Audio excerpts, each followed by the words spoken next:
Saur Sepuh dalam kisah Langit Membara di Bumi Jampare disajikan oleh Haravana Record.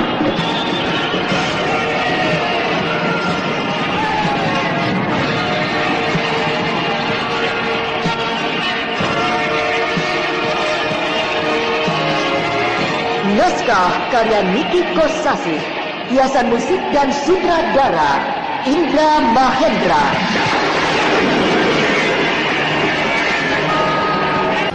Biasanya dulu-dulu, biar dari jauh kalau melihat aku, langsung lari mendekati aku dan minta duit. Tapi sekarang mau menghindari. Kenapa? Ampun, Aden. Saya memang sedang buru-buru. Oh ya? Iya.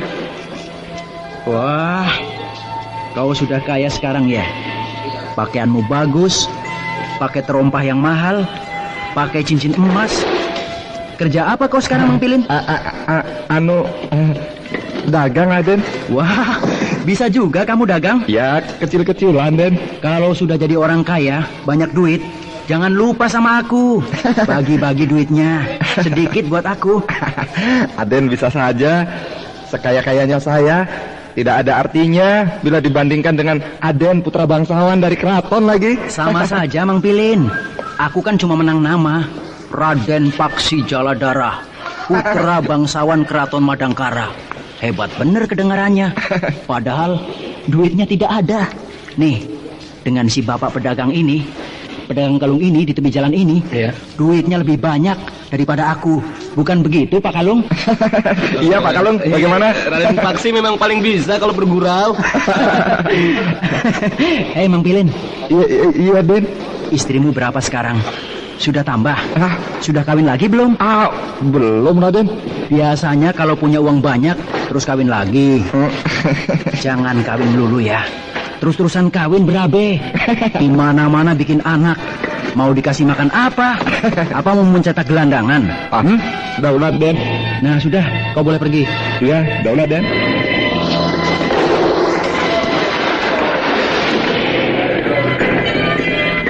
Sudah beli kalungnya? Sudah. Kau Dewi Rara, kau tidak belanja? Mumpung ada waktu. Nanti kalau sudah masuk ke keraton, mau beli apa-apa susah. Tidak. Kalau begitu, ayo kita pulang. Iya. Mari Pak Kalung, kami mau pulang. Daulat, Raden. Kapan mau pergi lagi ke negeri Hindustan? Ke Hindustan, Raden? Mau belanja? Raden Paksi bisa-bisa saja.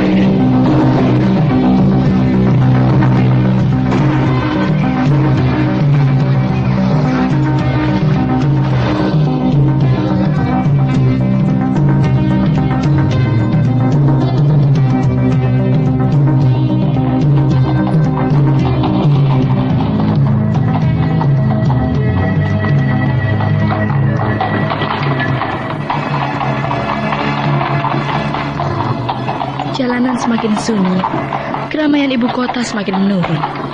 Biasanya suasana seperti ini sudah dekat ke keraton. Benar, Anjani. Sebentar lagi kita akan sampai di alun-alun dan keraton sudah kelihatan. Iya. Paksi, tadi itu siapa? Tadi yang mana? Yang kau panggil di depan kedai warung jualan kalung. Oh, itu Mang Pilin. Namanya aku tahu, sebab berkali-kali kau menyebutnya. Lalu? Pegawai, pedagang, atau anggota pasukan keraton atau apa? Memangnya kenapa? Kelihatannya kau akrab dengan dia. Tapi dia sangat hormat sekali kepadamu. Dia bekas pelayan di rumah Kakang Bentar di Kampung Jamparing. Sebagai tukang mengurus kebun di pekarangan rumahnya. Oh. Tapi sudah keluar. Dia dipecat. Dipecat? Iya. Kelakuannya tidak beres. Tukang kawin. Tukang kawin? Iya. Kawin cerai melulu. Kerja cuma jadi tukang kebun. Punya istri 4. 4? Iya. Tentu saja berantakan. Selain itu, senang berjudi dan minum minuman keras sampai mabuk. Wah, tidak beres. Itulah. Dinasehati berkali-kali, begitu lagi. Akhirnya Kakang Bentar jengkel, lalu dipecat. Oh, iya. Tapi rupanya setelah dipecat, dia sadar. Lalu berdikari, jadi pedagang, dan berhasil. Aku tidak percaya. Tidak percaya? Iya, dia bohong. Oh ya? Dia banyak duit dan berpakaian bagus seperti itu. Bukan karena jadi pedagang. Lalu jadi apa? Dia menang berjudi. Menang berjudi? Iya, penjudi memang begitu.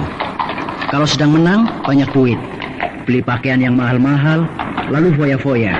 Tapi kalau sedang kalah, kalau sedang kalah habis-habisan, cuma tinggal celana kolor. Masa sampai begitu? Memang begitu. Tidak ada orang yang jadi kaya dari hasil berjudi. Tapi kalau dari kaya jadi bangkrut, jatuh miskin karena judi banyak.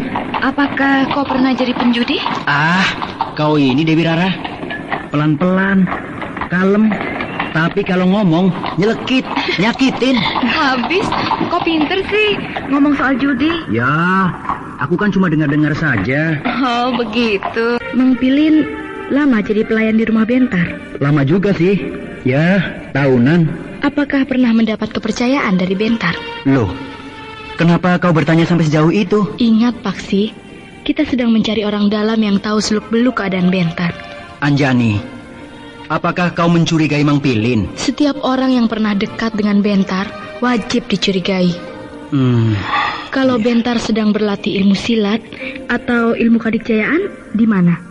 Di sebuah tempat yang khusus atau di pekarangan rumah saja dan di dalam rumah?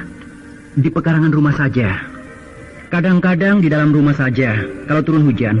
Suka ada yang menonton latihan? Yang menonton paling-paling para pelayan atau emban. Tapi lama-lama mereka bosan. Tidak pernah lagi nonton Kakang Bentar latihan. Benarkah begitu? Maksudmu? Adakah di antara para pelayan atau emban atau anggota keluarga yang tinggal di rumah Bentar yang menaruh perhatian khusus? Artinya selalu rajin dan tekun menonton setiap kali Bentar berlatih. Ada. Siapa dia? Mang Pilin? Iya benar, Mang Pilin. Mang Pilin tidak pernah absen. Selalu hadir setiap kali Kakang Bentar berlatih ilmu silat atau ilmu kadikjayaan yang diajarkan oleh Uwa Brahma. Bahkan dengan rajin, tanpa disuruh, menyediakan air minum, lalu nongkrong sampai latihan selesai. Bagus, tepat dugaanku. Maksudmu, Mang Pilin yang menjelaskan semua ilmu kadikjayaan yang dikuasai Kakang Bentar kepada Bentar palsu secara terperinci? Bukan begitu. Lalu? Dugaanku tepat. Artinya memang ada orang dalam yang terlibat. Dan mungkin Mang Pilin salah satunya. Kalau begitu apa susahnya? Sekarang juga kita cari Mang Pilin. Kita ringkus, lalu kita tanyai. Jangan terburu nafsu. Lebih baik kita melihat dulu perkembangan selanjutnya. Pantas. Dia kelihatan sangat gugup melihat aku. Bahkan mau menghindari pertemuan dengan aku. Tergesa-gesa, mau membelokkan jalan dan masuk ke sebuah lorong. Lebih jauh dari itu. Pertemuan tadi antara kau dengan dia pasti ada yang mengamati. Dan orang itu kedudukannya jauh lebih penting dari kedudukan Mang Pilin di dalam perkara munculnya Bentar palsu. Iya. Kau benar, Anjani. Di manakah tempat tinggalnya Mang Pilin itu? Di Jamparing atau di ibu kota? Dulu di kampung Jamparing. Rumahnya di belakang rumah Kakang Bentar. Tapi sekarang aku tidak tahu. Sering pergi ke keraton tidak?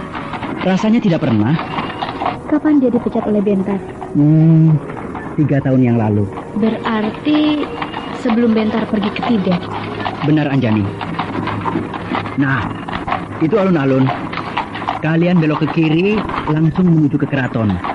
Sedangkan aku terus lurus. Kau mau pergi kemana dulu? Anjani, rumah Paksi di sebelah utara alun-alun.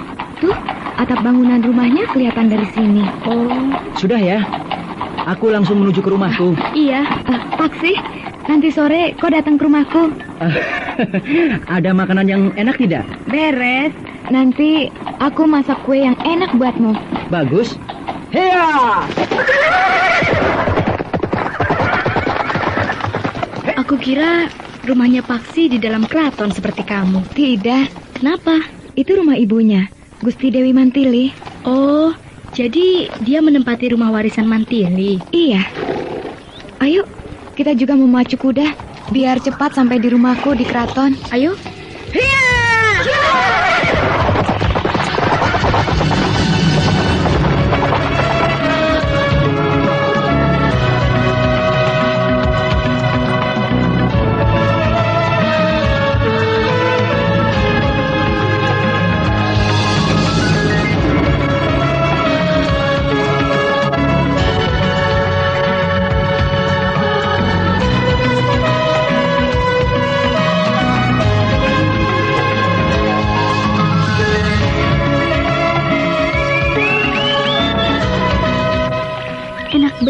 duduk-duduk di serambi samping rumahmu ini, Dewi Rara? Hawanya segar ya? Iya, pohon-pohon yang rindang ditata dan diatur sangat rapi. Nampak asri, ditambah suara burung-burung yang berkicau merdu. Semuanya jadi terasa nyaman. Rumahmu di Gunung Lawu tentunya lebih indah dan lebih segar jika dibandingkan dengan keadaan lingkungan rumahku di dalam keraton ini. Karena alam yang asli, jadi lebih alami. Keindahan alam yang alami dengan keindahan alam yang ditata dan diatur oleh tangan manusia, masing-masing punya kelebihan dan keistimewaan sendiri-sendiri. Bukankah lebih indah alam yang asli? Karena bukan alam tiruan yang dibuat oleh manusia. Keindahan alam yang asli ialah karena bentuknya yang alami. Bentuknya, warnanya memang sudah begitu. Kelemahannya, karena sifatnya yang alami tadi itulah, maka terkadang menjadi tidak terkendali, terlalu berlebihan, atau malah terlalu kurang. Bahkan ada yang semrawut tidak keruan. Akhirnya membosankan. Memang, aku pernah mengalaminya. Di Gunung Wangsit ada sebuah air terjun. Alam di sekitarnya, hutan belantara, baru 2 hari aku melihatnya sudah bosan. Tidak menarik sama sekali. Itulah, seperti yang aku katakan tadi, kadang-kadang membosankan. Sekali lagi aku katakan, kadang-kadang. Jadi tidak selamanya. Benar, sebab aku pernah melihat sebuah pemandangan yang sangat indah. 1 bulan aku tinggal di tempat itu, pernah merasa bosan melihatnya. Iya. Lalu kelebihan dan keistimewaan alam yang diciptakan oleh manusia. Bukan diciptakan, tapi dibuat, ditata dan diatur. Oh iya. Contohnya seperti di dalam lingkungan Keraton Madangkara ini. Pohon-pohon yang akan ditanam, dipilih, diteliti dengan seksama. Sekiranya bakal merusak keindahan, dibuang dan tidak ditanam. Lalu cara menanamnya juga diatur. Jaraknya diatur dengan baik. Lalu dibentuk. Bahkan warna pohon juga diatur. Nah, hasilnya sangat mengagumkan. Suatu keindahan lingkungan yang sempurna. Bukan hanya indah dipandang mata, tapi juga berguna bagi kepentingan umat manusia. Iya, benar. Lalu kelemahannya bagaimana? Namanya juga manusia. Manusia itu terlalu banyak kekurangannya. Jadi sedikit banyak akan terbawa oleh cita rasa dan selera pribadi. Watak dan kepribadiannya akan banyak berbicara. Di saat dia sedang berkarya, akan tertuang ke dalam karyanya itu. Sehingga lebih menonjol sifat kesendiriannya daripada kebersamaan. Kau pintar, Anjani. Lama-lama kau bisa jadi pujangga. Lumayan. Itu Mang Pilin. Mana? Itu sedang berjalan di jalan kecil di samping Pendopo Agung. Iya, benar. Dia Mang Pilin. Tapi kenapa jadi begitu ya? Kemarin pakaiannya bagus dan bersih. Sekarang pakaiannya jelek, dekil dan kumal. Sedang kalah main judi barangkali. Benar kata Paksi. Seorang penjudi kalau sedang menang, keadaannya hebat benar. Duitnya banyak, pakaiannya mewah. Tapi kalau sedang kalah, butut, seperti gembel, gelandangan. Mau kemana dia? Kok ada di dalam lingkungan keraton? Aku tidak tahu. Apakah di keraton ini dia punya saudara, teman, atau... Dia mau ke rumah Tumenggung Bandaraksa, Den Ayu. Bibi Mbak. Daulat Den Ayu, hamba mohon ampun telah mengganggu ketenangan istirahat Den Ayu berdua. Oh, kau datang untuk mengantarkan minuman yang aku pesan. Betul, Den Ayu. Berarti kau tidak mengganggu kami. Daulat Den Ayu. Lalu, tadi kau berkata tentang orang itu? Dia akan pergi kepada Kanjeng Tumenggung Arya Bandaraksa. Oh iya? Daulat Den Ayu. Kau tahu dari mana kalau orang itu mau pergi ke Tumenggung Arya Bandaraksa? Hamba kenal dengan Mainot. Mainot? Siapa dia? Sama seperti hamba, emban pelayan di rumah Kanjeng Tumenggung Arya Bandaraksa. Dan selain itu, memang hamba sering melihat orang itu mondar-mandir lewat di sini. Apakah orang itu saudaranya Tumenggung Arya Bandaraksa atau temannya? Hamba tidak tahu, Den Ayu. Ya sudah, kau boleh kembali ke belakang. Daulat Den Ayu.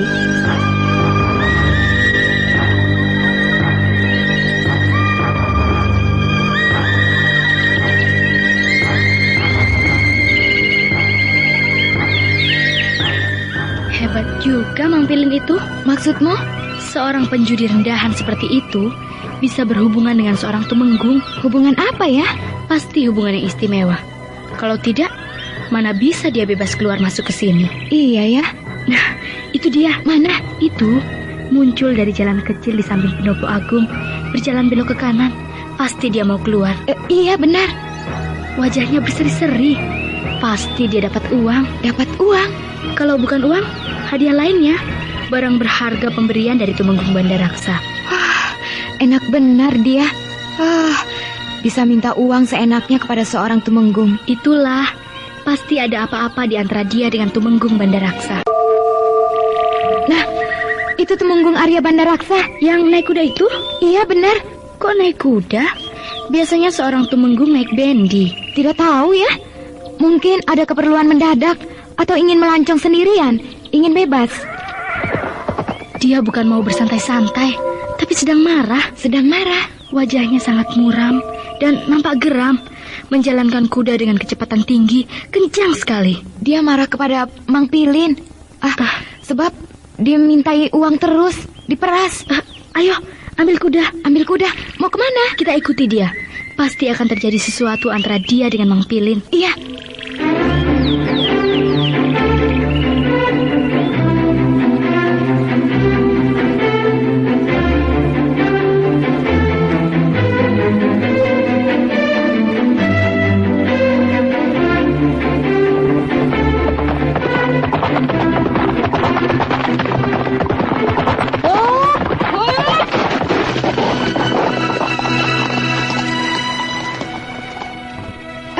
Kenapa berhenti di sini, Anjani? Kau lihat seekor kuda di sana itu, di bawah kaki sebuah bukit.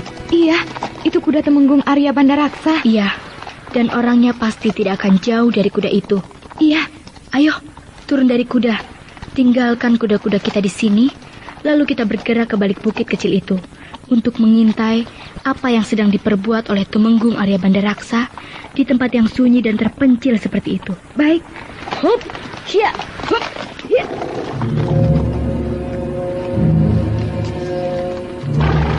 Ayo, kita bergerak ke sana, mengambil jalan memutar. Iya.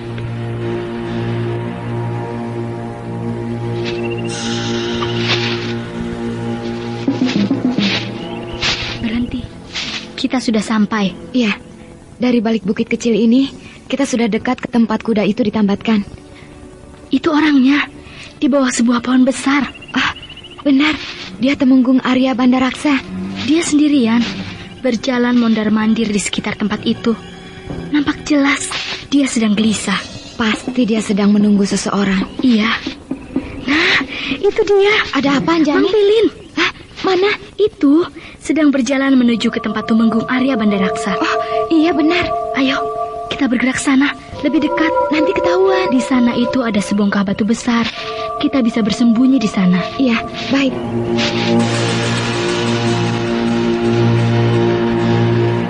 Selamat siang, Tumenggung. Sini. Ada apa? Menyuruh saya datang ke tempat yang sunyi dan terpencil, jauh di luar kota seperti ini, Tumenggung? Aku mau bicara. Soal apa, Tumenggung? Mulai hari ini, kau jangan datang lagi ke keraton atau ke rumahku. Loh, kenapa, Tumenggung? Hubungan kita putus. Kenapa begitu? Aku sudah tidak membutuhkan kau lagi. Jangan begitu, Tumenggung. Bentar yang asli sudah datang dan terus-menerus mengejar-ngejar bentar palsu ciptaan kita. Saya tahu itu, Tumenggung. Bahkan Lasmini juga turun tangan mau menangkap bentar palsu. Ya, maka dari itu keadaan sudah gawat. Jadi kau tidak perlu berhubungan lagi dengan aku. Sebab aku sudah tidak membutuhkan kau lagi. Tidak bisa begitu, Tumenggung. Penyakitmu semakin parah, Pilin. Berjudi, mabuk-mabukan, dan main perempuan. Bahkan kau sudah bertemu dengan Raden Paksi Jaladara. Dan di situ ada pula Dewi Rara Amiati dan Dewi Anjani. Nah, pertemuan itu sangat membahayakan kita. Itu tidak sengaja, Tumenggung. Berpapasan di dalam kota itu kan biasa. Mau disengaja atau tidak, pokoknya berbahaya. Lalu seterusnya bagaimana, Tumenggung? Terserah kau mau pergi kemana. Pokoknya jangan menemui aku lagi. Wah, kacang lupa sama kulitnya. Ingat Tumenggung, saya telah berjasa pada Tumenggung. Jasa saya besar sekali Tumenggung. Sayalah yang memberikan semua keterangan yang Tumenggung perlukan, yaitu tentang seluk-beluk kehidupan Raden Bentar, sampai kepada penguasaan ilmu silat dan ilmu kedikjayaan yang diturunkan oleh Tuanku Brahma kepada Raden Bentar. Saya jelaskan semuanya kepada Tumenggung. Ya kan? Kau sudah aku bayar bukan? Ya, tapi kurang itu Tumenggung. Apa? Kurang? Iya, pemberian Tumenggung hanya cukup untuk 2 hari. Sekali pasang di meja judi habis. Dasar rakus. Mana janjinya Tumenggung? Katanya saya mau dibelikan rumah dan bendi. Tidak ada rumah, tidak ada bendi. Semuanya sudah selesai. Sudah berakhir. Ah, jangan begitu Tumenggung. Pergi kau. Aku sudah muak melihat tampangmu. Baik, saya akan pergi. Dan akan saya ceritakan semua rahasia Tumenggung. Bahwa Tumenggung adalah orang desa Iwung yang mau membalas dendam kepada Tuanku Brahma. Karena ayah Tumenggung dibunuh oleh Brahma.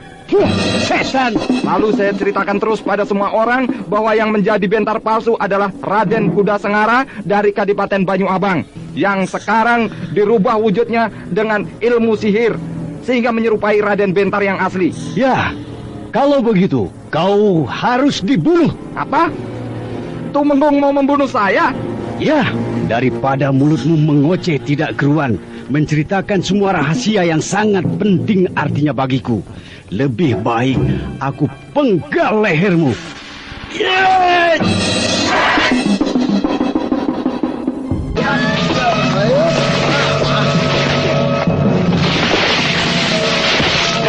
Anak kecil, berani ikut campur urusan orang tua. Karena kau merusak anak kecil. Apa? Kau memfitnah Bentar. Kau merusak citra Bentar. Jadi sebenarnya kau yang jahat, merusak masa depan anak kecil. Gusti. Anjani memang hebat. Permainan pedangnya cepat sekali, sehingga dia bisa mendesak Tumenggung Bandaraku.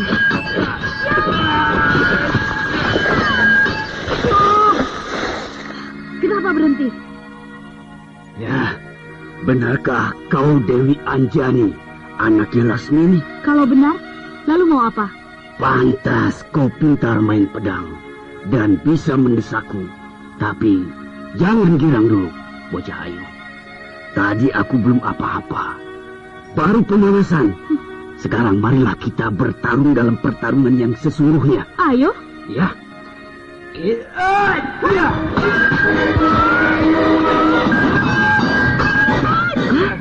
Ternyata Tumenggung Bandaraksa ahli bermain pedang. Ganas dan cepat, 2 kali lebih cepat dari Anjani.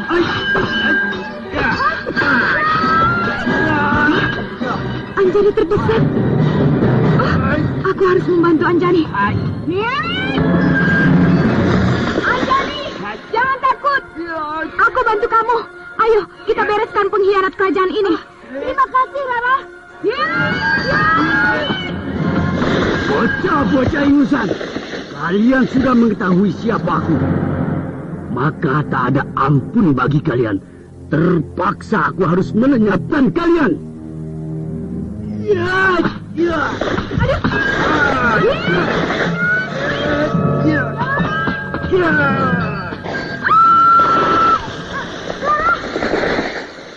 Ya benar, pedangnya terlepas. Tumenggung Bandaraksa, ternyata kau hebat. Tapi cobalah, tahanlah seranganku, Anggrek Jingga.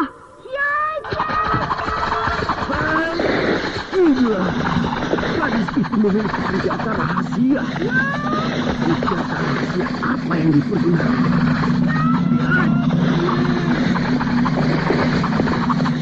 Sinting, tunggal anggrek, warnanya jingga. Tunggal anggrek bisa dijadikan senjata pembunuh. Rara, kau tidak apa-apa? Mumpung dia sedang terdesak, cepat ambil lagi pedangmu yang jatuh itu. Iya. Serang dia dari samping. Aku gempur dari depan ya, Anggrek Jingga. Iya.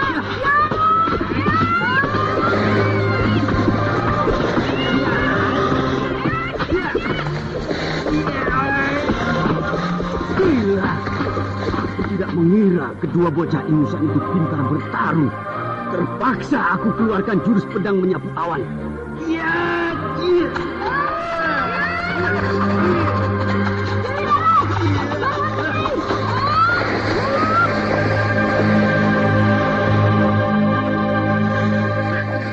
Kenapa berhenti, Anjani?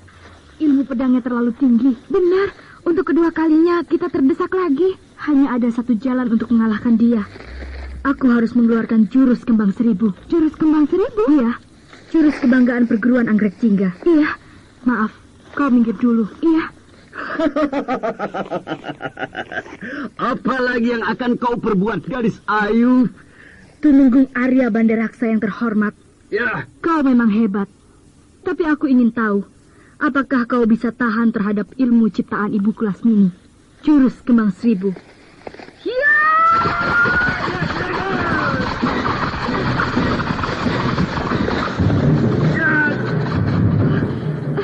Bandaraksa kewalahan. Anjani! Gempurkan! Dia sudah kewalahan!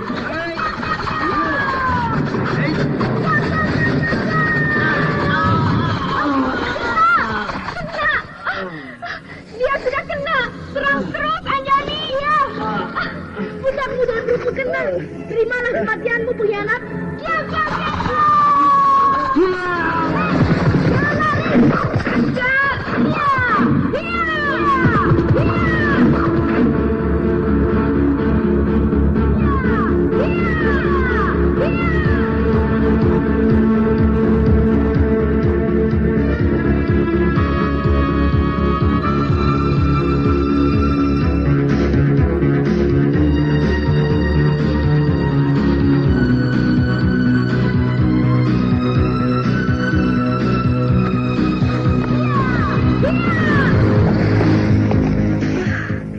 Hilang, iya, hilang. Cepat benar dia berkelebat. Padahal perutnya dan pundaknya luka parah. Dihunjam oleh bunga anggrek. Dia tidak bisa lari jauh. Pasti akan mati di perjalanan. Ayo kita kejar terus. Kemana? Kita sudah berkeliling. Tapi orang itu lenyap. Iya, kemana ya? Lebih baik kembali ke tempat tadi bertarung. Untuk apa? Mang Pilin luka parah. Kita rawat dia. Lalu kita tanyai. Iya. Justru Mang Pilin lebih penting dari Tumenggung Bandaraksa. Sebab Mang Pilinlah yang memegang semua rahasia. Iya, benar.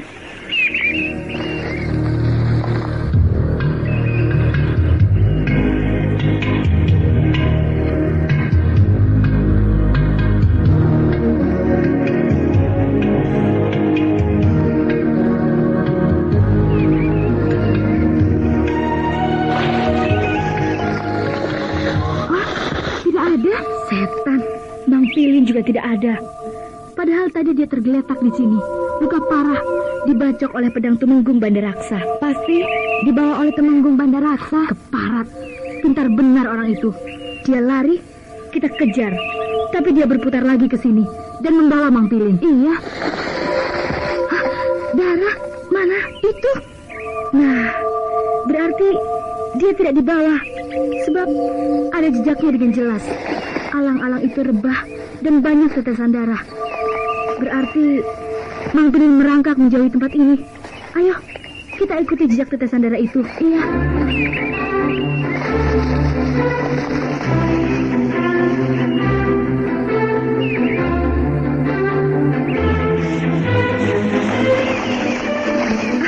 Tetesan darah itu makin banyak. Pertanda kita sudah dekat. Dan pasti dia akan lemas karena banyak kehabisan darah. Lalu tidak bisa melanjutkan gerakannya. Anjani! Lara! Siapa itu? Paksi! Oh, iya, itu suara Paksi. Memang dipanggil kita. Anjani! Lara! Paksi di sini! Suaranya dari sebelah sana. Ayo, kita ke sana. Paksi! Lara! Anjani! Sini cepat! Mang Pilin? Mang Pilin? Aku menemukan dia di sini ketika aku sedang mencari kalian berdua. Apakah dia... Dia sudah mati. Habislah harapan kita untuk mengetahui lebih jelas mengenai rahasia pintar palsu. Tapi dia sudah mengatakannya kepadaku. Benarkah? Iya. Sebelum dia mati, masih sempat menceritakan semuanya kepadaku. Bagaimana katanya? Yang jadi bentar palsu adalah Raden Kuda Senggara, kakak kandung Dewi Alit Damis dari Kadipaten Banyuabang. Itu aku sudah tahu dari mulut Mang Pilin ketika dia bertengkar dengan Tumenggung Bandaraksa. Tumenggung Bandaraksa orang dari desa Iwung yang menaruh dendam kepada Uwa Brahma karena ayahnya dibunuh oleh Uwa Brahma. Itu juga aku sudah tahu. Yang aku belum tahu, dengan cara apa Raden Kuda Senggara bisa merubah wujudnya menjadi bentar? Apakah dengan ilmu sihir atau dengan gabungan dua cara? Gabungan dua cara? Iya. Ilmu sihir dan ilmu tabib. Ilmu sihir dan ilmu tabib? Dua orang yang ahli ilmu sihir dan ilmu tabib yang bernama Patira dan Patiru telah. Patira dan Patiru? Siapa mereka?